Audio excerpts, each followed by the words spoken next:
हरे कृष्ण।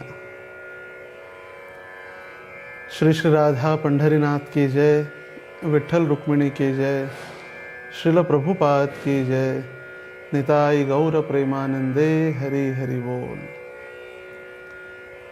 पुन्हा एकदा आपल्या सर्वांचं स्वागत श्री कृष्ण भक्तिधारा चॅनलवरती प्रसारित केल्या जाणाऱ्या पंढरपूर धाम महात्म्य आणि भूवैकुंठ पंढरपूर विषयी जी कथा श्रृंखला आपण प्रारंभ केलेली आहे त्यामध्ये आपलं पुन्हा एकदा मनपूर्वक स्वागत।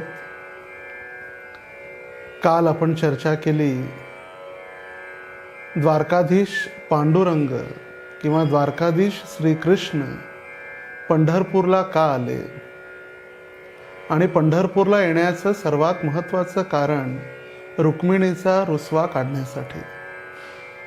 भगवंतांचा विवाह आणि कौंडिण्यपूरमधून रुक्मिणीचं अपहरण याविषयी आपण कथा ऐकली आणि दिंडीरव राक्षसाचा उद्धार केल्यानंतर दिंडीर वनामध्ये, त्याच दिंडीर वनामध्ये ज्या ठिकाणी रुक्मिणी माता तपस्या करण्यासाठी रागावून आलेली होती तिचा रुसवा तर भगवंताने काढलाच आणि त्याचबरोबर पुंडलिकाची भेटी परब्रह्म आलेगा, पुंडलिकाला देखील दर्शन देण्यासाठी भगवंत या पंढरपुरामध्ये आलेले होते। पुंडलिका वरदे हरे विठ्ठल, श्री ज्ञानदेव तुकाराम, पंढरीनाथ महाराज की जय। तर आज आपण ऐकणार आहोत की हे पुंडलिक कोण आहेत। भक्तराज पुंडलिक हे विठ्ठलाचे अनन्यसाधारण भक्त होते। भक्त भगवंतांच्या भेटीसाठी जातात ही गोष्ट तर सर्वांना माहीत आहे किंवा सर्वांनी ऐकलेली आहे, परंतु भगवंत ज्या भक्ताला भेटण्यासाठी आले ते भक्त पुंडलिक होते। भक्ताच्या वचनाचा मान ठेवण्यासाठी, रक्षणासाठी भगवंत तत्पर असतात। भक्तवत्सल भगवंत, कारण भक्तांविषयी भगवंतांचं अपार प्रेम, त्या प्रेमाची कुणीही कल्पना करू शकत नाही। जशी एक गाय, गोमाता आपल्या वत्सांप्रती तिचा जसं प्रेम असतं, स्वाभाविक प्रेम, त्याचप्रमाणे वत्सलता भगवंतांची आपल्या भक्तांप्रती असते आणि ते भक्त वत्सल भगवंत आता पुंडलिकाला भेटण्यासाठी आलेले आहेत। भगवंत भक्ताच्या भक्तीने आकृष्ट होऊन येणारे भगवंत विठ्ठल आणि केवळ पुंडलिक हा एक आहे। भगवंतांना आकर्षित करायचे सामर्थ्य त्यांच्यात होते। फक्त शुद्ध भक्तीद्वारेच आपण भगवंतांना आकृष्ट करू शकतो। कुंती महाराणी भागवतच्या प्रथम स्कंधामध्ये वर्णन करते, जन्मैश्वर्य श्रुतश्रीभी एदमान्यो मध पुमान। उच्च कुळात झालेला जन्म, आपलं उच्च शिक्षण, आपली सुंदरता आणि आपलं ऐश्वर्य या गोष्टी कधीही भगवंतांना आकृष्ट न करता, आकृष्ट तर करतच नाहीत, पण त्यापेक्षा त्या भक्तीमध्ये अडथळा उत्पन्न करतात। आणि जसं भक्ती रसामृत सिंधू या ग्रंथामध्ये श्रील रूप गोस्वामी वर्णन करतात, शुद्ध भक्तीची 6 लक्षणं: शांद्रानंद विशेषात्मा, श्रीकृष्णाकर्षिणी, मोक्ष लघुताकृत, आणि त्याच श्रृंखलेमध्ये ते वर्णन करतात श्रीकृष्णाकर्षिणी। फक्त भगवंतांची शुद्ध भक्तीच भगवंतांना आकर्षित करू शकते। आणि आज या पुंडलिकाच्या भक्तीला आकर्षित होऊन भगवान श्रीकृष्ण पांडुरंग, जे देवी देवतांसाठी मोठमोठ्या योग्यांसाठीही दुर्लभ आहेत, ते आज प्रकट झालेले आहेत. प्रखर तपस्या, ध्यानधारणा या साधनांनीही श्रीहरींचे दर्शन होऊ शकत नाही. परंतु भक्त पुंडलिकाने आपल्या श्रेष्ठ भक्तीने आणि साधनेने भगवंतांना आपल्याकडे आकृष्ट केले. आणि एवढेच नव्हे तर नित्य काळासाठी भगवंतांना या क्षेत्रात थांबवून ठेवले. म्हणून तुकाराम महाराज म्हणतात, तुका म्हणे चोर धरिला पुंडलिके, चला जाऊ कौतुके पहावया. पुंडरीक क्षेत्र हे असे एकमेव तीर्थक्षेत्र आहे जे एका भक्ताच्या नावाने प्रसिद्ध आहे. हे असे एकमेव स्थान आहे जेथे भगवंतांच्या नावाआधी भक्तांचे नाव उच्चारण करण्यात येते. आणि जशी आपण घोषणा केली, पुंडलिक वरदा हरी विठ्ठल, असा भक्त पुंडलिकाचा महिमा आहे, गौरव आहे. जगत उद्धारासाठी तळमळ हे भक्तांचे लक्षण आहे. आपल्याला भेटावयास येणाऱ्या रुक्मिणीवरास त्यांनी येथे बांधून ठेवले आणि सांगितले, हे भगवंता, तू असाच येथे उभा राहा. आपल्या भक्तांना दर्शन दे. ज्ञानी, अज्ञानी, पुण्यवान, पापी सर्वांचा आपल्या दर्शनाने उद्धार होऊ दे. केवढे हे उपकार! श्री पुंडलिकाच्या उपकारामुळेच भक्त प्रेमाने श्री विठ्ठलाच्या चरणी आलिंगन देऊ शकतात, त्यांच्या चरणी आपले मस्तक ठेवू शकतात. इतकेच नव्हे तर याआधी भक्त विठ्ठल भगवंतांना मिठी मारू शकत असत. इतके मोठे उपकार भक्त पुंडलिकाचे आपणावर आहेत. भक्त पुंडलिकाने भक्तांना भगवंतांची प्राप्ती करून दिली आहे आणि जन्म मृत्यूच्या चक्रामध्ये फिरत असलेल्या जीवांना सोडवले आहे. पुनरपि जननम पुनरपि मरणम पुनरपि जननी जठरे शयनम, यही संसारे बहु दुस्तारे, कृपया पाहे पारे मुरारे. आणि त्या मुरली वादन करणाऱ्या भगवंतांच्या चरणी एकदा जर का आपण माथा ठेवला तर निश्चितच ते जन्म मृत्यूचं चक्र आपल्यासाठी पूर्ण वेळ थांबून जाईल. भक्तराज पुंडलिकाचे मेळकोटे गावातील रंगशिलेवर कोरलेल्या चित्रातून त्यांचं दर्शन घडतं. उंच भक्कम शरीर यष्टी, डोक्यावर कानटोपी, गळ्यात जानवं, कमरेला धोतर, गळ्यात विणा, हाती चिपळ्या अशी भजनरंगी तल्लीन झालेली मूर्ती आहे. त्यांच्या आईचे नाव मुक्ताबाई आणि वडिलांचे नाव जानुदेव अथवा जन्हेदेव. जानुदेव हे मोठे पवित्र विद्वान ब्राह्मण होते. भक्तराज पुंडलिकांना पुंडलिक, पुंडरीक अशा नावाने ओळखले जाते. सामान्यतया त्यांना पुंडलिक म्हणून ओळखले जाते, तर पुराण महात्म्यामध्ये त्यांचा उल्लेख पुंडरीक म्हणून केला गेला आहे. पुंडलिकाची कथा स्कंद पुराणाअंतर्गत पांडुरंग महात्म्य आणि पद्मपुराणातील पांडुरंग महात्म्यात पुंडलिक कोण आहे किंवा पुंडलिक कोण होते, भगवंत त्यांच्यासाठी येथे का आले, याचा उल्लेख या ठिकाणी केला गेलेला आहे. शंभू म्हणजे शिवजी पार्वतीला म्हणाले, हे देवी, मी ज्यांचे सदैव ध्यान करतो, जप करतो, त्या आदिपुरुष, पुराण पुरुष श्रीकृष्णांची लीला मी तुला आता सांगणार आहे, ती ऐक. ब्रह्मा बोले चतुर्मुखे, कृष्ण कृष्ण हरे हरे, महादेव पंचमुखे, राम राम हरे हरे.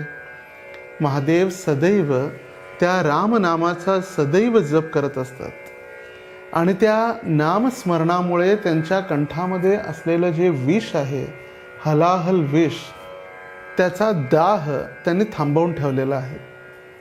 आणि ते शिवजी आता पार्वतीला कथा सांगत आहेत.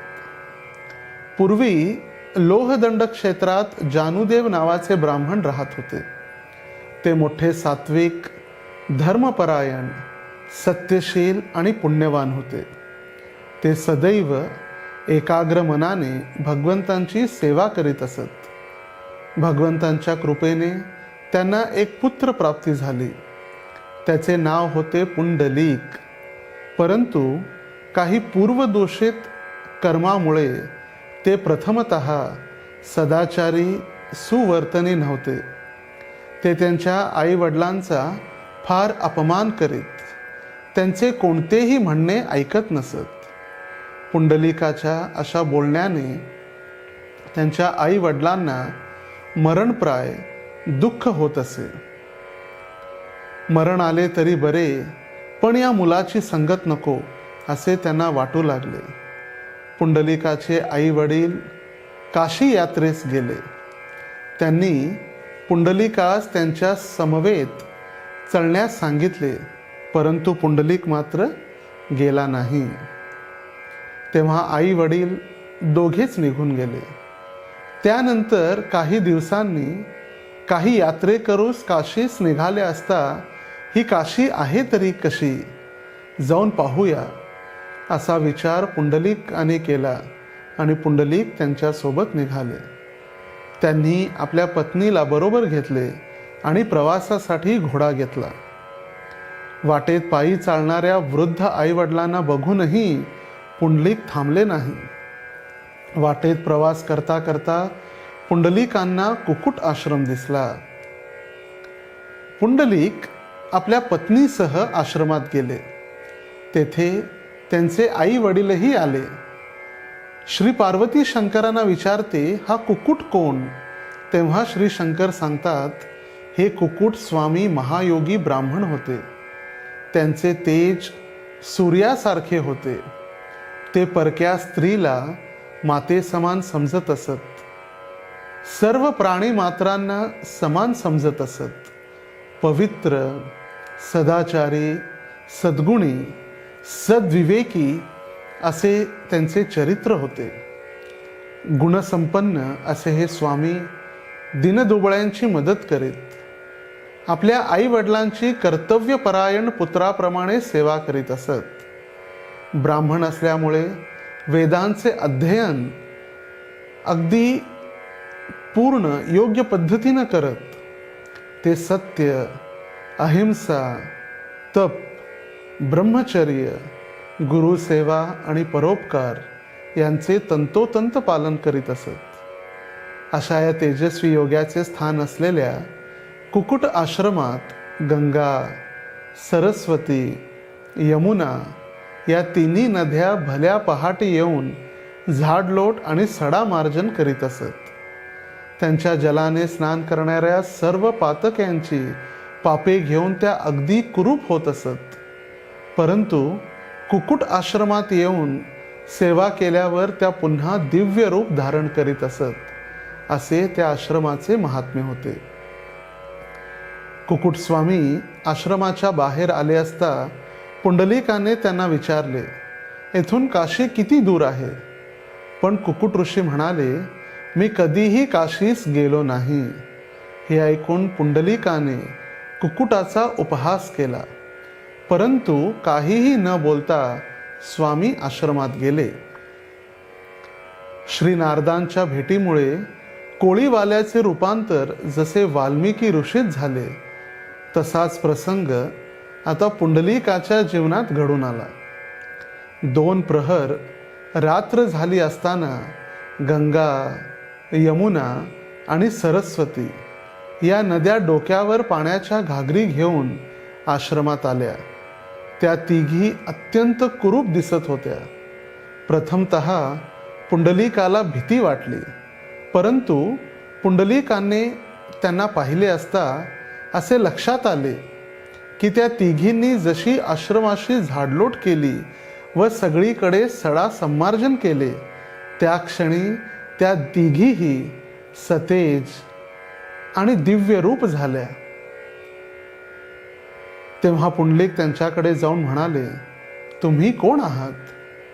परंतु त्या तिघींनी त्याची दृष्ट साधू निंदक पातकी म्हणून अवहेलना केली. तेव्हा पुंडलिकाचा कंठ दाटून आला. त्याच्या डोळ्यातून अश्रू वाहू लागले आणि मी पापी आहे, पातकी आहे, कृपा करून माझा उद्धार करा असे म्हणून तो त्यांना शरण गेला. त्या नद्या म्हणाल्या, अरे पुंडलिका उठ, तुझा जन्म आज सार्थकी लागला आहे. तुझे सुकृत फार मोठे आहे, ज्यामुळे तुला कुकुट ऋषींसारख्या महापुण्यशील योग्याचे दर्शन झाले. तुला आमचे दर्शन झाले, तुला ज्ञानदृष्टी प्राप्त झाली. त्या नद्या पुढे म्हणाल्या, कुकुट स्वामी हे मोठे पवित्र ब्राह्मण आहेत, अत्यंत सदाचारी सद्वर्तनी असून ते अत्यंत तेजस्वी आहेत. त्यांनी आपल्या आईवडिलांची सेवा केली, त्यांनी सर्व चांगली पुण्य केली. तुझ्यासारखे दुराचाराने, असभ्यपणे, असद्विवेकाने वागले नाहीत. म्हणून तू सदाचाराचे पालन कर, सद्वर्तनी हो. ज्या आईवडिलांचा तू अपमान केलेला आहेस त्यांची सेवा कर. तुझे भाग्य खूप मोठे आहे. भगवंतांची तुझ्यावर कृपा आहे, ते स्वतः तुला भेटायला येतील. पुंडलिकाला आता आपली चूक समजली. त्यांना ज्ञानदृष्टी प्राप्त झाली. आता शांत बनून पवित्र असे जीवन तो जगू लागला.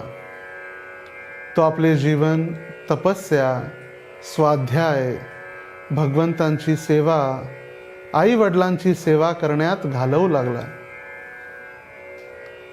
सत्य संहशुदो मृदु सर्वोपकारकः पितृश्रय शोक्तः क्रोध लोभ विदर्जितः. त्यांची शुची, पावित्र्य, औदार्य, मृदुता आणि परोपकार, बुद्धी, सत्यता, क्रोध, लोभाचा त्याग अशा सगळ्या गुणांचा त्यानं अंगीकार केला. पुंडलिकाचे आई वडील पवित्र ब्राह्मण होते, भक्त होते.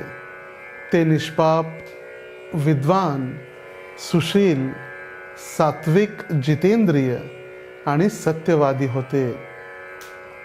त्यांची आई ही पतिव्रता होती. आई वडील जर भक्त असतील तर मातृदेवो भव, पितृदेवो भव या उक्तीप्रमाणे त्यांची सेवा करणं खरोखरच भाग्याची गोष्ट आहे. आणि पुंडलिकांना हे भाग्य मिळाले.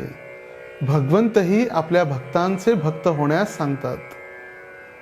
चैतन्य चरितामृत नामक जो ग्रंथ आहे त्या ग्रंथामध्ये आदी पुराणातून एक श्लोक उद्धृत केलेला आहे. एमे भक्त जना पार्थ नमे भक्ताश्च ते जना मद्भक्तानां च ये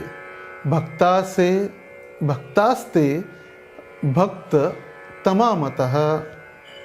हे अर्जुना, जे लोक माझे भक्त आहेत ते वास्तविकपणे माझे भक्त नाहीत, परंतु जे माझ्या भक्तांचे भक्त आहेत ते माझे भक्त आहेत. मातृदेवो भव, पितृदेवो भव या उक्तीचा अनेक वेळा दुरुपयोग झालेला आपण पाहतो. देवता, गुरु, आई वडील यांची सेवा करावयास पाहिजे. ते वंदनीय आहेत, प्रार्थनीय आहेत. पण आम्ही आमचे कर्म करतो, पुण्य करतो, आई वडिलांची सेवा करतो, म्हणजे आम्हास भगवंतांची भक्ती करण्याची काहीही गरज नाही. हा भाव मात्र चुकीचा आहे. भगवंतांच्या सेवेस, भक्तीस दुसरा कोणताही पर्याय नाही. आपण हे शरीर नसून आत्मा आहोत. हा आत्मा भगवंतांचा अंश असून त्यांचा नित्यदास आहे. जीवेर स्वरूप है कृष्णेर नित्यदास.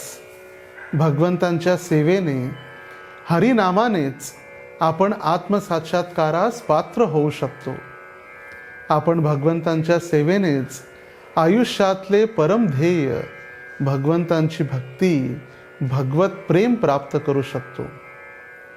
आचार्यगण, वैष्णवगण प्रार्थना करतात, भजहु रे मन श्रीनंदनंदन अभय चरणार विंदरे. दुर्लभ मानव जन्म सत्संगे तरहये भव सिंधुरे. विफले से विनु कृपण दुर्जन चपल सुखलव लागिरे. कमल दल जल जीवन तलमल भजहु हरिपद नीतिरे. हे दुर्लभ असे मानव जीवन ब्रजेंद्र तनय श्यामसुंदराच्या त्या विठ्ठलांच्या चरणकमलाचे भजन करण्यासाठी, या भवसागरातून पार करण्यासाठी आपण आपलं हे जीवन व्यतीत केलं पाहिजे. दिवस रात्र जागून संसारी दुर्जनांची सेवा आपण ज्या सुखासाठी करत आहोत ते सुख चंचल क्षणभंगूर आहे. हे जीवन कमल दलावरील पाण्याच्या थेंबाप्रमाणे अस्थिर असून ते केव्हा समाप्त होईल हे निश्चित नाही. म्हणून भगवंतांच्या चरणकमलांचे भजन आपण केलं पाहिजे. तपस्वाध्य निरतो भक्तिमान गरुडोध्वज सत्यवादी जितक्रोधो जितेंद्रिय गणस सदा. चंद्रभागेच्या तीरी लोहदंड क्षेत्रात आपल्या पुण्य पवित्र आणि निर्मल आश्रमात तपश्चर्या स्वाध्याय यात दंग, विष्णूंची भक्ती, सत्यवादी क्रोधावर विजय, इंद्रिय समूहावर नियंत्रण अशा इत्यादी गुणांनी युक्त असे भक्त पुंडलिक आता राहू लागले. आता आधी सांगितल्याप्रमाणे श्रीकृष्ण रुसून गेलेल्या रुक्मिणीच्या शोधण्यासाठी द्वारकेतून दिंडीरवनात आले होते. त्याचवेळी भगवंतांना भक्त पुंडलिकाची आठवण देखील झाली आणि ते त्याला भेटण्यासाठी याच्या आश्रमात आले. हे भक्त पुंडलिक कोण व त्यांना भेटण्यासाठी भगवंत येथे का आले या संबंधी एक कथा सांगितली जाते. अनेक विद्वानांच्या मते पूर्वजन्मीचा मुचकुंदच म्हणजे पुंडलिक याविषयीचे आपल्याला अनेक संदर्भ आढळतात. द्वापार युगात मुचकुंद नावाचा एक पराक्रमी राजा होता. देव आणि दानवांच्या युद्धात देवांनी त्याची मदत मागितली होती. मुचकुंदाने खूप पराक्रम दाखविला आणि देवी देवतांना विजयश्री प्राप्त करून दिली. देवांनी प्रसन्न होऊन त्यास वर मागण्यास सांगितले. तेव्हा मुचकुंद म्हणाला, मी खूप थकून गेलेलो आहे. मला एकांतात खूप झोप हवी आहे आणि जो कोणी माझी निद्रा भंग करेल त्याच्यावर माझा दृष्टिक्षेप पडताच तो भस्म होऊन जावा. असा वरदान मागताच देवता म्हणाले, तथास्तु तथः अस्तु, जशी तुझी इच्छा. राजा मुचकुंद एका गुहेत निद्राधीन झाला. पुढे कृष्णावतारात जरासंधांच्या वतीनं कालयवन नावाचा एक राक्षस श्रीकृष्णाशी युद्ध करण्यासाठी आला. या राक्षसाचा वध कुणीही शस्त्रांनी अथवा अस्त्रांनी करू शकत नसे. म्हणून भगवान श्रीकृष्ण मोठ्या कौशल्याने त्या राक्षसाला राजा मुचकुंदाच्या गुफेत घेऊन गेले. राजा मुचकुंद निद्राधीन अवस्थेत होता. त्याच्या शरीरावर भगवान श्रीकृष्णाने आपला शेला टाकला आणि स्वतः श्रीकृष्ण अंधारात लपून बसले. त्यांच्या मागोमाग कालयवन गुफेत आला. त्याने भगवान श्रीकृष्णांचा शेला पाहिला त्याला वाटले श्रीकृष्णच झोपले आहेत, म्हणून त्याने निद्रिस्त अशा मुचकुंदावर लाथेचा प्रहार केला. मुचकुंदाला जाग आली आणि अत्यंत क्रोधित नजरेने त्याने काल यवनाकडे पाहिले. तो दानव एका क्षणात जळून भस्म झाला. त्यानंतर भगवंतांनी मुचकुंदाला दर्शन दिले. श्रीकृष्णांनी राजाला संपूर्ण प्रसंग सांगितला. तेव्हा मुचकुंद म्हणाला, आता आपण माझ्या नजरेसमोरच असेच राहा. तेव्हा श्रीकृष्ण म्हणाले, मी तुझी ही इच्छा पुढच्या जन्मी पूर्ण करेन. आणि हाच मुचकुंद आता भक्त पुंडलिकाच्या रूपानं अवतरित झालेला आहे. ते दिंडीर वनात पंढरपूर क्षेत्रात चंद्रभागा नदीच्या तटावर लोहदंड तीर्थाच्या जवळ राहिले. पूर्वी दिलेल्या वचनानुसार श्रीकृष्णाने रुक्मिणी मातेचा शोध घेण्याचे कारण समोर ठेवले असे सांगतात. पण रुक्मिणीला तर दर्शन द्यायचं होतंच, पण पुंडलिकालाही दर्शन देणं ही भगवंतांची एक आंतरिक इच्छा. श्रीकृष्ण पुंडलिकाच्या घरी आले आणि दारात उभे राहिले. घरात भक्त पुंडलिक पाठ मोरे बसलेले होते.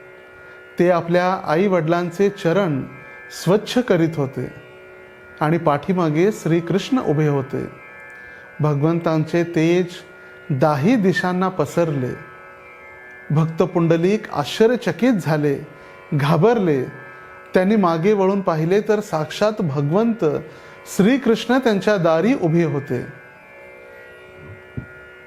अनेक रत्नांच्या तेजाने उजळलेले, मस्तकावर शिंके असलेले, गालावर मकर कुंडले विराजित, विशाल वक्षस्थलावर पदक व श्रीवत्स कौस्तुभ धारण केलेले, सुंदर नाक, मोठी बाहुभूषणे, सुंदर कमलाकृती नेत्र, दीप्तिमान आनंददायी हास्य, केसांचे झुमके, प्रशस्त खांदे, मोठी हनुवटी असणारे, मृदू आणि अंतःसूत्राने वेष्टिलेले, पिळदार कमरबंदानी शोभणारे, उभय कटीपर्यंत पोहोचलेल्या त्रिविलांनी युक्त, क्षुद्र घंटा व शिंके बांधलेल्या, मांड्यांनी अतिसुंदर दिसणारे, उजव्या हातात सुंदर दलाचे कमल धारण करणारे, डाव्या हातात शंख असणारे,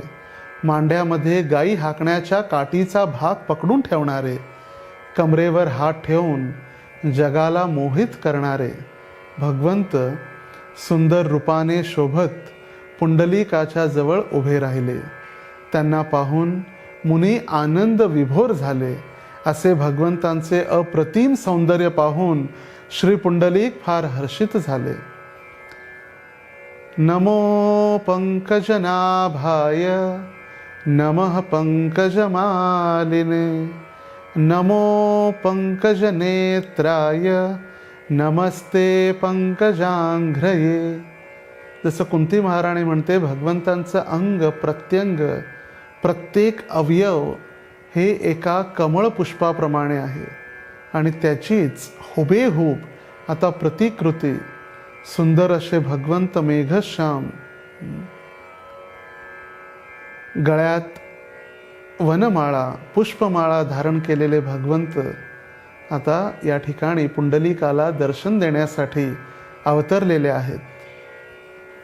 श्रीकृष्णाने पुंडलिकाला हाक मारली, सख्या पुंडलिका, मी तुला भेटण्यासाठी आलो आहे. तेव्हा पुंडलिकाने एका हाताने एक वीट श्रीकृष्णांजवळ फेकली आणि आपण या विटेवर उभे राहा, आई वडिलांची सेवा झाली की मी परत येतो असे सांगून ते आई वडिलांचे पाय चेपू लागले, चरण सेवा करू लागले. श्रीकृष्ण कटेवर कर ठेवून विटेवर उभे राहिले आणि कौतुकाने पुंडलिकाकडे पाहू लागले. पुंडलिक पाठ मोर बैसला चरण धूत मातेचे, कोटी सूर्यांची प्रभा तैसा लक्ष्मीनायक उभा.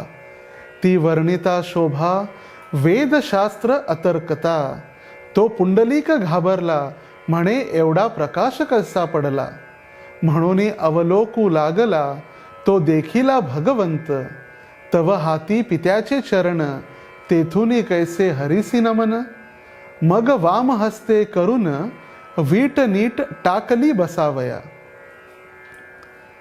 आणि पुढे शंकर पार्वती सांगू लागले, पुंडलिकाने पांडुरंगास जी वीट बसावयास टाकली ती वीट म्हणजे साक्षात इंद्रच होय. पूर्वी वृत्रासुर नावाचा एक दैत्य होता. त्यास 3 मस्तके होती. इंद्राचे पण आपणास मिळावे म्हणून तो मोठी तपश्चर्या करू लागला. आता इंद्रपद प्राप्त करण्यासाठी प्रत्येकाची इच्छा असते आणि म्हणून प्रत्येक जण अश्वमेध यज्ञ करत असतो. आणि जर कोणी 100 अश्वमेध यज्ञ पूर्ण केले तर त्याला इंद्राच्या पदाची प्राप्ती होते. आणि जर कोणी अश्वमेध यज्ञ 100 पूर्ण करत असेल तर इंद्र भीतीपोटी आपली खुर्ची आपल्या हातून जाऊ नये यासाठी मग वेगवेगळे कार्यक्रम प्रारंभ करतात. भागवतच्या 4th स्कंदामध्ये वर्णन आहे, ज्यावेळी पृथु महाराज 99 त्यांचे अश्वमेध यज्ञ पूर्ण करून 100वा यज्ञ पूर्ण करत होते, त्यावेळी हा इंद्र वेगवेगळे स्वरूप धारण करून यज्ञाचा घोडा चोरण्यासाठी तेथे येत होता. आणि तो वेगवेगळे रूप तर धारण करायचाच. आणि ज्यावेळी हा पृथु महाराजांचा पुत्र त्यांना पकडण्यासाठी किंवा त्यांची हत्या करण्यासाठी जायचा, तर हे इंद्र एका साधूचं वेश किंवा संन्यासीचं वेश धारण करून हा घोडा चोरण्याच्या युक्तीनं तिथे यायचे. आता साधू आणि संतांना कधी मारलं जात नाही. ती वैदिक सभ्यतेमध्ये प्रथा होती, पण आज कलियुगात साधू आणि संतांवर देखील हात उचलण्यासाठी हे लोक कधीही मागे फिरत नाहीत. कशीही कठोर परिस्थिती कलियुगात उपस्थित झालेली आहे. आणि या संन्यासीचं रूप धारण करून तो दरवेळी इंद्र पळून जायचा. आणि त्या ठिकाणी श्रील भागवत महात्म्याचे किंवा भागवत ग्रंथाचे टीकाकार श्रील प्रभुपाद म्हणतात की जो पाखंड धर्म आहे किंवा पाखंडी लोक जे आहेत, तथाकथित साधू आणि संन्यासाचं वेश धारण करून जनसामान्याला भलवण्याचा प्रयत्न करतात, त्याचे संस्थापक आचार्य इतर कोणीही नसून आपले इंद्रदेवच आहेत. आणि हा इंद्राचे पद प्राप्त व्हावं म्हणून हा मोठी तपश्चर्या करू लागला वृत्रासूर. तेव्हा इंद्रास असे वाटले की या तपाच्या योगाने माझे हा पद घेईल. तेव्हा इंद्राने आपल्याला एका सेवकास सांगितले, तू या वृत्रासुराचा वध कर. नंतर त्या सेवकाने एके दिवशी तो दैत्य ध्यानस्थ बसलेला असलेला पाहून त्याची 3ही शिरे तोडली. त्यावेळी ती शिरे गदागदा हसत खाली पडली. त्या समयी दैत्याने इंद्रास श्राप दिला, लोहदंडे सूर्यतीर्थे हरे लोष्ठ त्वमाप्नुहि. लोहदंड क्षेत्री तू विष्णूची वीट होशील, असं वर्णन पद्मपुराणात केलेलं आहे. हे दृष्टा, तू महाविश्वासघातकी आहेस. मी अनुष्ठान करीत बसलो असता तू माझा वध केलास, त्यामुळे तुला ब्रह्महत्या घडली. त्याबद्दल मूर्खा, दिंडीर वनाचे ठाई वीट होऊन अचेतन पडशील, असे बोलून त्या दैत्याने प्राण सोडले. मग इंद्र मोठ्याने शोक करू लागला. तेव्हा श्री विष्णूने त्यास वर दिला की हे इंद्रा, मी तुझा उद्धार करीन. नंतर इंद्र पुंडलिकाच्या आश्रमात श्रापामुळे वीट होऊन दिंडीर वनाच्या ठाई पडला. प्रदीर्घ काळ लोटल्यानंतर पुंडलिकास वर देण्याकरिता विष्णू तेथे आले. त्या समयी पुंडलिकाने तेथे पडलेली वीट देवास बसण्यासाठी दिली. नंतर महाविष्णूने पदस्पर्श करून इंद्राचा उद्धार केला. आता आई वडिलांची सेवा संपवून थोड्या वेळानं भक्त पुंडलिक बाहेर आले आणि त्यांनी श्रीकृष्णांना दंडवत प्रणाम केला. भगवंत म्हणाले, आगतोहम वरान दांतु प्रीत्या ते मुनिसत्तम पित्रोराराधना तस्मात् प्रसन्नोऽस्मि न संशयः इत्युक्ते देवदेवेन ततो नत्वा सुरेश्वरम अचिरता विष्णुमीशानं तुष्टावं गरुडध्वजम. मी तुझ्या मात्यापित्याची सेवा करण्याने प्रसन्न आहे. मी तुला येथे वर देण्यासाठी आलेलो आहे. तेव्हा तू इच्छित वर माग. तेव्हा पुंडलिक म्हणाले, जय जय जगन्नाथ महाविष्णू सुरेश्वर भक्तानंद देवेश प्रणतार्ती विनाशन.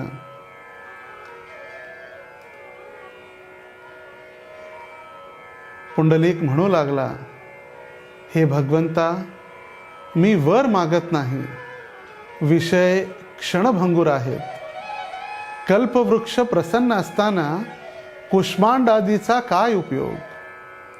आपण स्वयं इथे असताना मी दुसरे काय मागणार? दुर्लभ असे आपण प्रसन्न झाले आहात.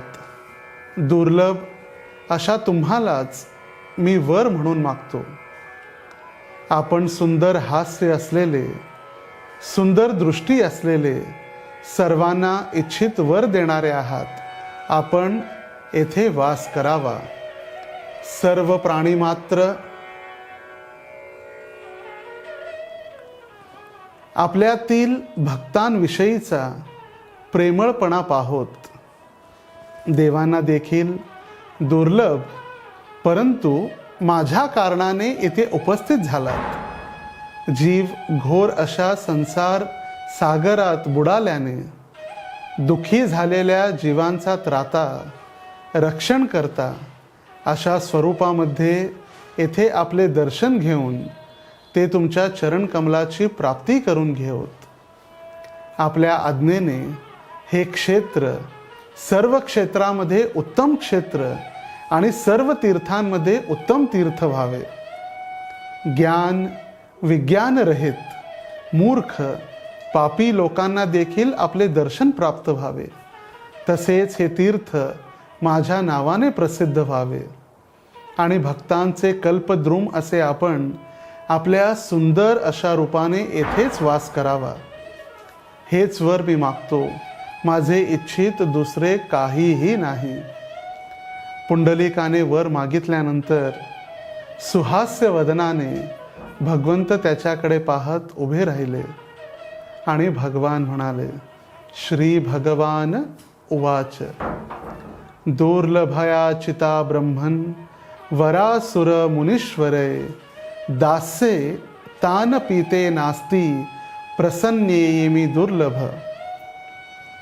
श्री भगवान म्हणाले, देवांनी ऋषींनी सुद्धा असे वर मागितले असता मी त्यांना देतो. मी प्रसन्न झाल्यावर दुर्लभ असे काहीच नाही.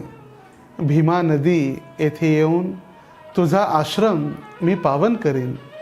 मी तीर्थ आणि क्षेत्र या दोन्हीच्या ठिकाणी राहीन. मी माझ्या लोकात भगवत धामात जसा राहतो तसाच मी येथे राहीन. हे द्विजश्रेष्ठा, विशेषतः मनुष्यांकरिता कलियुगामध्ये गंगा वगैरे तीर्थक्षेत्रांपेक्षा हे तीर्थ अधिक फळ देणारे राहील. सर्व क्षेत्रात हे क्षेत्र उत्तम होईल. ज्ञानी तसेच अज्ञानी लोकांना सुद्धा भक्ती प्रदान करणारे हे क्षेत्र होईल. माझ्या आज्ञेने सर्व घडून येईल. तुझ्या नावाने ओळखल्या जाणाऱ्या या क्षेत्रात मी राहीन. अशा प्रकारे वर देऊन द्वारकाधीश श्रीकृष्णाने येथे वास केला आणि तेव्हापासून हे क्षेत्र पंढरी क्षेत्र किंवा पंढरपूर या नावाने प्रसिद्ध झाले. तो श्रीकृष्ण विठ्ठल किंवा विठोबा या नावाने आज 28 युग भीमेवरेच्या चंद्रभागेच्या तीरी कटीवर हात ठेवून उभा आहे. तो अनंत भक्तांवर कृपा करीत आहे. अशा प्रमाणे भक्त पुंडलिकास दर्शन देऊन भगवंतांनी त्याच्यावर विशेष कृपा केली आणि आधी वर्णन केल्याप्रमाणे पुंडलिक कथेचा चुकीचा अर्थ घेतला जातो. पण भक्तांच्या योग्य आदर्श समोर ठेवून भगवत भक्तीमध्ये परायण व्हायचे आहे. भगवंत पुंडलिकाला भेटण्यासाठी येतात. तेव्हा आई वडिलांची सेवा करीत असलेले पुंडलिक वीट भगवंतांकडे भिरकावून त्यांची प्रतीक्षा करण्यासाठी सांगतात. परंतु सर्वसामान्यांकडून याचा असा बोध घेतला जातो, आई वडिलांची सेवा ही भगवंतांच्या सेवेपेक्षा श्रेष्ठ आहे. आधी सद्गुणांचा विचार व्हायला हवा असा प्रचार आहे. भगवंतांना फुले देऊन सेवा करण्यापेक्षा गरिबांना अन्न का खाऊ घालत नाही? माधव सेवेपेक्षा मानव सेवा श्रेष्ठ आहे. मंदिरे बांधण्यापेक्षा हॉस्पिटल बांधा, शाळा बांधा असा मुख्यतः प्रचार केला जातो. परंतु वास्तविकपणे भगवंतांची सेवा ही सर्व सेवांपेक्षा कशी श्रेष्ठ आहे याचं वर्णन श्रील प्रभुपाद श्रीमद भागवतामध्ये देखील आणि आपल्या ज्या प्रचाराच्या दरम्यान देखील त्यांनी केलेले आहे. श्रील प्रभुपाद ज्यावेळी अमेरिकेत होते आणि एक पत्रकार प्रेस रिपोर्टर त्यांच्याजवळ आला आणि प्रभुपादांना म्हणू लागला, स्वामीजी, या जगामध्ये हजारो मंदिरं आहेत आणि सर्व मंदिरे रिकामी पडलेली आहेत, तर पुन्हा इथं अमेरिकेत येऊन मंदिरं बांधण्यापेक्षा गोरगरिबांची आपण सेवा का करीत नाहीत? मानव सेवा का करीत नाहीत? यावर प्रभुपाद त्या व्यक्तीला पुन्हा प्रश्न विचारून म्हणाले की जगामध्ये लाखो मुलं आहेत, लाखो लेकरं आहेत, लहान बालकं आहेत. मग एक व्यक्ती तुम्ही का जन्म देता आपल्या मुलांना? प्रत्येकजण आपापल्या मुलांनाच का जन्म देतो? त्यावेळी तो रिपोर्टर म्हणाला, आपला एक वैयक्तिक संबंध प्रस्थापित करण्यासाठी प्रत्येक व्यक्ती स्वतःच्या मुलांना जन्म देतो. आणि त्यावर प्रभुपाद म्हणाले, तशाच पद्धतीनं आम्ही सुद्धा आपला वैयक्तिक संबंध भगवंतांशी प्रस्थापित व्हावा यासाठी या मंदिरांची उभारणी करतो. भगवान श्रीकृष्णांच्या विग्रहांची प्राणप्रतिष्ठा करतो, ज्यामुळे स्वतः भगवंतांचा एक संबंध त्या ठिकाणी प्रस्थापित व्हावा यासाठी. श्रीमद भागवतच्या 5व्या स्कंधामध्ये वर्णन आहे, यस्यास्ति भक्तीर भगवती अकिंचना सर्वै गुणे सत्र समासते सुरा हराव भक्तस्य कुतो महद्गुणा मनोरथे नासती धावतो बही. जी व्यक्ती श्री भगवान वासुदेवांची शुद्ध भक्ती करते, तिच्या ठाई सर्व देवी देवतांचे महान गुण, धर्म, ज्ञान आणि वैराग्य प्रकट होतं. याच्या विपरीत जी व्यक्ती भक्ती करीत नाही आणि भौतिक कार्यकलापांमध्ये व्यस्त असते, तिच्या ठाईस कधीही सद्गुण विकसित होत नाहीत.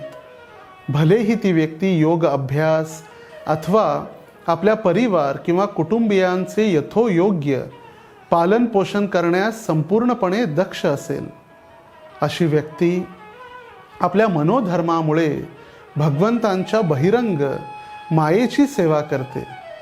अशा व्यक्तीमध्ये सद्गुण कसे येऊ शकतात? भक्त पुंडलिक हे भगवंतांचे अनन्यसाधारण भक्त होते, सर्व सद्गुणांनी संपन्न होते आणि त्यांचा प्रत्यय म्हणजे भगवंत स्वतः त्यांना भेटावयास आले. पूर्वी द्वापार युगाच्या शेवटी पुंडरीक नावाचे एक ऋषी देखील होते. ते सदैव तपस्या, स्वाध्याय आणि विष्णूच्या भक्तीत रत असायचे. त्यांच्या अंगी अनेक उत्तम गुण होते. सत्यता, अक्रोधता, इंद्रिय निग्रह अशा वैष्णवांच्या गुणांनी ते परिपूर्ण होते. त्यांचा आश्रम पवित्र अशा सर्व पापांचे नाश करणाऱ्या चंद्रभागेच्या तीरी होता. स्वच्छ आणि पवित्र पाणी असलेली चंद्रभागा, तिच्या काठी आंब्याचे, नारळाचे, खजुराचे अशा अनेक वृक्षांची दाटी होती. तेथे मोर नृत्य करीत होते. कोकिळा गान करीत अशा रम्य स्थानी तो आश्रम होता. त्या आश्रमात पुंडलिक सतत भगवंतांची आणि आपल्या आई वडिलांची सेवा करीत असे, असं वर्णन स्कंद पुराणात आपल्याला सापडतं. बुद्धिमान पुंडलिकाने त्यांच्या मात्या पित्याच्या सेवेत कधीही आळस केला नाही. पुंडलिक आपल्या आई वडिलांची सेवा त्याचे स्नान करून, वस्त्रे नेसवून, उटणी लावून, उत्तमोत्तम खाद्यपदार्थांचे भोजन करवून, चांगले शब्द बोलून चरण सेवा करीत असे. एके दिवशी ब्रह्मदेव त्याच्या आश्रमात आले. ब्रह्मदेवांना पाहून भक्त पुंडलिकाला फार आनंद झाला. आपले दर्शन झाल्याने माझे जीवन कुशल आहे, किंबहुना भूतमात्राचे कुशल करणे हेच आपल्या दर्शनाचे कारण आहे. आपण आमच्यासारख्या गृहस्थांच्या घरी आलात, दर्शन दिले, फार आश्चर्य आहे. मी पूर्वी असे काय पुण्य केले, कोणते तप केले, कशाची पूजा केली, याचकांना काय दिले हे मलाच कळत नाही. त्यामुळे हा आनंदाचा, भाग्याचा दिवस उजाडला. असे म्हणून त्यांनी ब्रह्मदेवाची विष्णूप्रमाणे पूजा अर्चना करून स्तुती केली. ब्रह्मदेव गंभीर आवाजात पुंडलिकाला म्हणाले, मी तुझ्यावर प्रसन्न आहे. माझे दर्शन भूतमात्रांसाठी आहे, केवळ सदैव कल्याणाचे कारण आहे. तू हवा तो वर मागून घे. आणि तेव्हा पुंडलिक म्हणाले, करुणामय अशा आपण मला असा वर द्यावा, प्रसंगी देवांना सुद्धा दुर्मिळ असे भगवंतांचे दर्शन मला व्हावे. विष्णूंची निर्मल भक्ती हाच मला वर असावा. आपणासारख्या थोरांचा आणि विष्णुमार्गी बहुतांचा सहवास लाभावा. हे प्रभू, मला दर्शन देतील तो उपाय मला ज्ञात नाही, आपण मला सांगा. पुढे ते म्हणाले, आपले दर्शन हे भगवंतांच्या दर्शनाचे सूचक आहे. संत ज्यांच्यावर प्रसन्न होतात त्यांच्यावर परमेश्वर देखील प्रसन्न होतात. तेव्हा ब्रह्मदेव म्हणाले, तुझ्यावर श्री हरी कृपा आहे. तुझ्या भक्तीने, सेवेने प्रसन्न झालेले भगवंत तुला नजीकच्या काळात दर्शन देण्यासाठी येतील. बुद्धिमान पिता वासुदेवांनी ज्यांना नंदग्रहात नेले, नंदांच्या घरी ज्यांनी पुतनेला वध केला, षटकासुरास मारले, तृणावर्त नावाच्या महादैत्यास यमसदनास पाठवले, यमलार्जुन वृक्ष उपटले, बकासूर धेनुकासारख्या दैत्यांचा वध केला, जे रम्य गोवर्धनावर बलरामांसह गायी चरायला घेऊन जात, असे भगवंत तुझ्यावर कृपा करून निश्चित तुझ्या घरी येऊन तुला इच्छित वर देतील.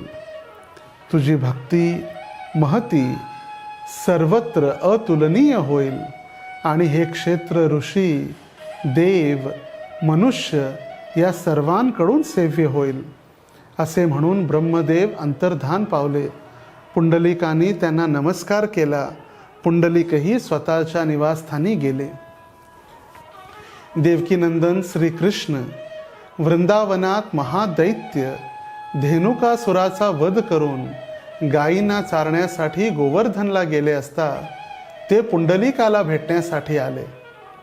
5 वर्षाचे, कमळासारखे सुंदर नेत्र, वनमालेने सुशोभित, महातेजस्वी भगवंतांनी 10ही दिशा प्रकाशाने उजळून टाकीत पुंडलिकाच्या आश्रमात प्रवेश केला.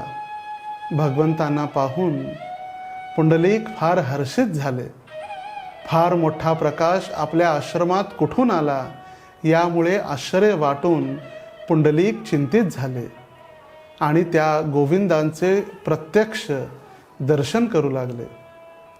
भगवंत बाहुभूषण चमकत असलेले, तेजाने युक्त, प्रसन्न वदन असलेले, कुंदकळ्याप्रमाणे हास्य असलेले, मंदारमाला धारण केलेले, कमलासारखे नेत्र असलेले, डोक्यावर शिंके शोभत असलेले, कानात सुंदर रत्नजडित मकर कुंडलांनी अलंकृत असलेले, तेजस्वी गाल, सुंदर नासिका, सुंदर मुख, दीर्घ बाहू, प्रशस्त खांदे आणि मोठी हनुवटी असणारे, गोलाकार मान, कौस्तुभ मण्याने शोभून दिसणारे असे आहेत. त्यांच्या छातीवर श्रीवत्स कौस्तुभमणी आहे. विस्तृत अशी छाती असलेले भगवान शोभून दिसत होते. उदरावर 3 वळ्या आहेत. त्यांची नाभी पाण्याच्या डोहाप्रमाणे खोल आहे. कंबर सिंह कटीप्रमाणे बारीक आहे. डाव्या हातात शंख, उजव्या हातात कमळ धारण करणारे केळांच्या स्तंभाप्रमाणे त्यांच्या मांड्या, पायात मंजूळ ध्वनी करणारे पैजण, चरणावर ध्वज, वज्र, चिन्ह. ते चरण लक्ष्मी, ब्रह्मदेव, ऋषी समूह, सिद्ध, योगी, सनकादी ऋषी तसेच भक्त, लोकपाल यांचे आश्रयस्थान आहेत. भगवंतांच्या दर्शनाने पुंडलिक भाव विव्हल झाले. ते आश्रमात सैरावैरा पळू लागले आणि भाव विभोर होऊन आक्रोश करू लागले. पुंडलिकाचा तो भाव पाहून भगवंतांना परम संतोष आणि आनंद झाला. आता पुंडलिक भाव विभोर होऊन भगवंतांची स्तुती करू लागले. ब्रह्मदेव, शंकर, देव, वेद, पुराणेही ज्यांना ओळखीत नाहीत त्यांची स्तुती मी कशी करावी. ज्यांच्या नाभीतून ब्रह्मदेव निर्माण झाले त्या पित्याला मी नमस्कार करतो. सर्व वेदांना जिंकणाऱ्या मीनरूपी परमेश्वराला मी नमस्कार करतो. सूर आणि दानव यांच्या समुद्र मंथनाच्या वेळी कूर्म रूपाने ज्यांनी मंदर पर्वताला पाठीवर घेतले त्या कूर्म रूपाला मी नमस्कार करतो.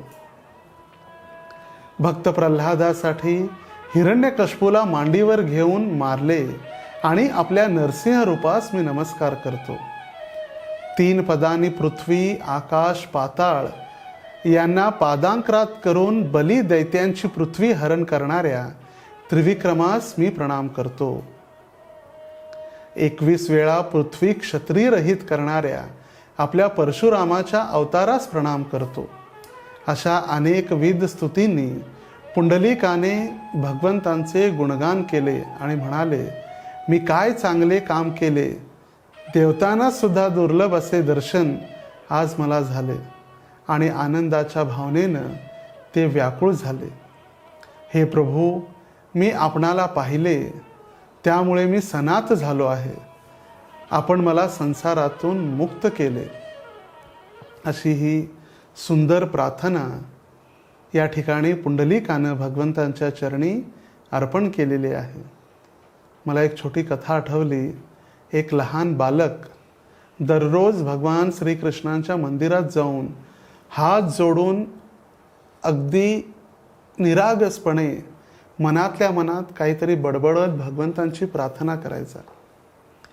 आणि पुजाऱ्यांनी पाहिलं, हा दररोज मुलगा न चुकता येऊन काहीतरी डोळे मिटून काहीतरी बडबडत असतो. आणि त्यावेळी त्या पुजाऱ्यानं, त्या मंदिरातील भगवंतांच्या सेवकानं त्या लहान लेकराला विचारलं, अरे काय म्हणतो भगवंताला, काय मागतो भगवंतांकडं, कोणती प्रार्थना करतो. तर ते निरागस बालक म्हणू लागलं, अहो पुजारी, ब्राह्मणदेव, मला तर कोणतीही प्रार्थना येत नाही आणि मी विद्वान पंडित ब्राह्मण सुद्धा नाही. पण मी जे शाळेत शिकलेलं आहे ABCD, ती दररोज ABCD भगवंतांना येऊन मी म्हणून जातो आणि भगवंतांना सांगतो की जी प्रार्थना तयार होणारी प्रार्थना आहे ती A पासून Z पर्यंत अक्षरांपासून तयार होते आणि आपल्याला जी आवडणारी प्रार्थना आहे ती प्रार्थना आपण करून घेऊ शकता. बघा किती निरागसपणे, किती प्रेमानं भगवंतांना प्रार्थना केली जाते. आणि अशी प्रार्थना ज्यावेळी पुंडलिकानं केली, एवढ्यात प्रजापती ब्रह्मदेव तेथे आले. दक्ष प्रजापती सर्व मुनींसह, ऋषीमुनी, गंधर्व, अप्सरा, देवी देवता भगवंतांच्या दर्शनासाठी आले. ब्रह्मदेवाने श्रीकृष्णांची स्तुती केली. हे देवांच्या देवा, महापुरुषा, आपण अनाथांचे नाथ आहात. हे प्रभो, असुरांचा नाश करणाऱ्या आपण पुष्कळ रूपे निर्माण केलीत, पण हे आपले आश्चर्यकारक रूप पाहिलेले नाही, ऐकलेही नाही. आपल्या आगमनाविषयी पूर्वी बोलले गेले होते. माझे वचन खरे करण्यासाठी आपण आलात. मी आपल्या चरणी शरण आहे. असे म्हणून ब्रह्मा म्हणाले, हे पुंडलिक, ऋषी मोठे बुद्धिमान आहेत, तुमचे भक्त आहेत, भक्तांविषयी अतिशय प्रेमळ आहेत, सत्यसंघ आहेत, शुद्ध आहेत, पवित्र, उदार, मृदू असून सर्वांवर उपकार करणारे आहेत. आपल्या आगमनाची इच्छा करीत पुष्करिणीच्या तटावर आहेत. आपण मनुष्यांची इच्छा पूर्ण करणारे आहात. आपण याला इच्छित वर द्यावा. देवतांनीही पुंडलिकाची स्तुती केली आणि देव म्हणाले, हे देवश्रेष्ठा, जर आमची आपल्या पदकमलांच्या ठिकाणी भक्ती असेल तर आमच्यावर आपली कृपा असेल. आम्ही तर आपले दास आहोत. आम्हाला दुसरा कोणताही उपाय नाही. तेव्हा आपल्या चरणकमलाचा भक्त असलेला पुंडलिकाला इच्छित वर द्यावा. त्यानंतर देवाधिदेव सुंदर हास्य करून ब्रह्मदेवाकडून पाहून म्हणाले, हे ब्रह्मा, मी या भक्ताला वर देण्यासाठीच आलो आहे. याची भक्ती, सेवा, शुद्ध आचरण, मातापित्यांच्या सेवेने मी प्रसन्न झालो आहे. याला मदत करण्यासाठी आपणही येथे आला आहात. दुसऱ्याच्या दुःखाने जो दुःखी होता, दुसऱ्याच्या सुखाने जो सुखी होतो आणि माझ्या संबंधीची गोष्ट ज्याला नेहमी आवडते, असे माझे भक्त असतात, जे मला प्रिय असतात. माझ्या भक्तांविषयी ज्यांना प्रेम आहे ते मला अतिशय प्रिय आहेत. जेथे माझे भक्त आहेत तेथे मी सदैव राहतो. सुंदर हास्य असलेले, सुंदर दृष्टी असलेले, सर्वांना इच्छित वर देणाऱ्या आपण येथे वास करावा. आज सर्व प्राणी मात्र आपल्यातील भक्तांविषयीचा प्रेमळपणा पाहतात. देवांना देखील दुर्लभ, परंतु माझ्या कारणाने आपण येथे उपस्थित झालात. जीव घोर अशा संसार सागरात बुडाल्याने दुःखी झालेल्या जीवांचा त्राता, रक्षण करता अशा स्वरूपामध्ये आपले दर्शन घेऊन मी तुमच्या पदाला प्राप्त करून घेऊ. भगवंत ज्यावेळी त्याला वर मागण्यासाठी म्हणाले, त्यावेळी पुंडलिक म्हणाला, माझी कोणतीही इच्छा नाही, फक्त सदैव आपण या ठिकाणी राहावं आणि हे तीर्थ माझ्या नावाने प्रसिद्ध व्हावं आणि आपल्या सुंदर रूपानं आपण येथे वास करावा. हा एकच वरदान त्यांनी मागितला. पुंडलिकाचे वर मागितलेलं पाहून सुहास्य वदनाने भगवंत त्याच्याकडे पाहत उभे राहिले. देव ऋषींनी सुद्धा असा वर मागितले असता आम्ही त्यांना देतो. मी प्रसन्न झाल्यावर दुर्लभ असे काहीच नाही. भीमा नदी येथे येऊन तुझा आश्रम पावन करेल. मी तीर्थ आणि क्षेत्र या दोन्हीच्या ठिकाणी राहीन. मी माझ्या लोकात जसा राहतो तसाच येथे राहीन. तुझ्या नावाने ओळखल्या जाणाऱ्या या तीर्थक्षेत्रात मी राहीन. असा भगवंतांनी वरदान त्याला प्रदान करून भगवंत तेथून अदृश्य झाले. आणि तेव्हापासून या पंढरपूर तीर्थक्षेत्री भगवंत स्वतः क्षेत्राच्या रूपाने राहू लागले आणि हे क्षेत्र भक्त पुंडलिकाच्या नावानं प्रसिद्ध झालं. अशा प्रकारे भक्त काळ कल्पद्रुम श्री विठ्ठलाने आपले भक्त पुंडलिकाची इच्छा पूर्ण केली. आजही भगवंत येथेच उभे आहेत. श्री विठ्ठलाच्या दर्शनाने फार महत्त्व असून दर्शनाची सर्व महापातके नष्ट होऊ शकतात. त्यांच्या चरणी भक्ती प्राप्त होते. असेही सांगितले जाते की भगवंत स्वतः खुद्द येथे विराजमान असून जर कोणी भगवंताला शिला जर समजत असेल तर तो व्यक्ती नक्की नरकात जाईल. तुकाराम महाराज म्हणतात, हा जो पांडुरंग विठ्ठल जो आहे त्याला जर कोणी तयार केलेला, कोणी शिल्पकारानं जर तयार केलेली जर ती मूर्ती आहे असा जर म्हणत असेल तर त्याच्या तोंडात किडे पडो. तुकाराम महाराजांची वाणी आहे. आणि असे हे भक्त वत्सल भगवंत, पुंडलिकाचे भेटी परब्रह्म आलेगा, चरणी वाहे भीमा उद्धरी जगा. अशी ही पंढरी क्षेत्राची महिमा. आणि पुंडलिकाच्या नावानं आज हे तीर्थक्षेत्र प्रसिद्ध आहे. आणि भगवंत आजही त्या विटेवर करकटेवरी ठेवूनिया भगवंत उभे आहेत. आणि अशा भगवंतांचं दर्शन घेण्याची संधी आजही आपल्याला प्राप्त होते. तर अशा भक्तवत्सल भगवंतांना आपण प्रणाम करून त्यांचं दर्शन, त्यांचं चिंतन, त्यांचं स्मरण, त्यांची कथा आपण श्रवण करतो, हे आपलं सौभाग्य आहे. हरे कृष्णा कृष्णा कृष्णा हरे हरे, हरे राम राम राम हरे हरे. पुंडलिक वरदा हरी विठ्ठल, श्री ज्ञानदेव तुकाराम, पंढरीनाथ महाराज की जय. गोपाल कृष्ण भगवान की जय. विठ्ठल रुक्मिणी भगवान की जय. निताई गौर प्रेमानंदे. हरि हरि बोल. हरे कृष्णा.